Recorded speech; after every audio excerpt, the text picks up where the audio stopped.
In the latest U.S. Clean Tech Leadership Index, San Diego ranks number 7 out of 50 cities rated for clean technology. The study, done by energy research firm CleanEdge, looked at things like new patents, clean energy generation, and venture funding for green technology. Here with more on why the index ranking is important to our city is Holly Smithson, President and CEO of Clean Tech San Diego. Welcome. Thank you. Appreciate you having me. All right. Well, Holly, in your report, there was about 800 companies in San Diego that came under the umbrella of clean technology companies. What makes a company a clean tech company? So we define clean technology very broadly. It actually encompasses a number of verticals that include renewable energy, like solar and wind and geothermal. It also includes clean transportation, much like the electric vehicles that you see riding around San Diego, energy efficiency measures, and of course the all-important smart city. Okay, smart city as in being well wired? Well, that's certainly the component. That's sort of the fiber that lays down the information infrastructure by which you can start to measure and actually manipulate your energy assets within a given geographical area. Okay, an example of that I think is UC San Diego's microgrid. Can you explain that? That's right. So UC San Diego is home to one of the world's most renowned microgrids. It actually has the integration of all of those energy systems that I described earlier. But what's really powerful about the microgrid is that you have this data infrastructure that enables you to manage and collect in real time and distribute the energy footprint all across the enterprise. In fact, they have 90% of all of their energy that they generate on campus coming from renewables and other clean technologies. Okay, good example of that. Now, this index based its rankings on a whole lot of indicators. Give us a couple examples of the ones where San Diego excelled in and a couple where we might need some improvement.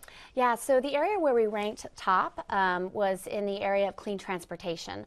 So today we have about 5,000 electric vehicles. You'll see the little car-to-goes, the smart cars out on the San Diego roads. And I think that's really a true testament to the San Diegan customer, right? So those are the guys that are really interested in having being the first mover, the early adopter. And so they've got 5,000 EVs on San Diego roads today.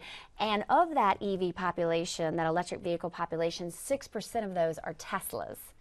And those are some pretty fantastic cars. So kind of first adapters, that helped our city. So we ranked well in that. Yeah. Where do we need to excel as far as where could we improve, I should say, when it comes to indicators being here and helping our city grow? So clean transportation was where we really stacked well, followed by green buildings.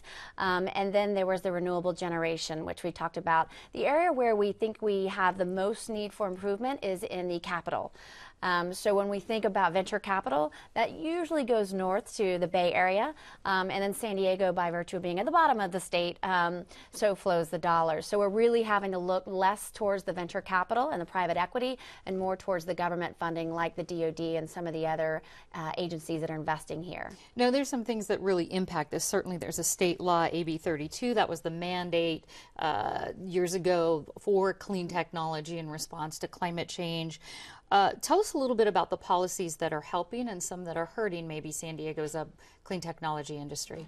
So I think what we saw during the Schwarzenegger administration was the introduction of AB 32, which is his landmark Global Warming Solutions Act. And that put into place a number of compliance requirements, a very complex cap and trade program, and then some subsequent legislation, which is a renewable portfolio standard. So all of these set out ways in which the utility and the consumers and the corporations can reduce their greenhouse gas emissions. So that, in essence, signaled to the market that there is a very, very frothy marketplace. And that's when you have the companies and the technologies being deployed to realize these compliance standards. But I understand that some people are concerned that there's some permitting processes that are getting in the way of actually reaching that mandate. Yes.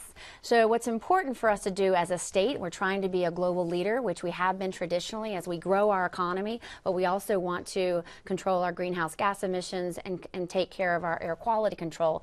But what happens is you have the local politics that aren't really consistent with the state and the federal. So you need to make sure if you're going to put your flag in the ground and you're going to say we're open for business, you need to make sure you're not talking out of both sides of your mouth.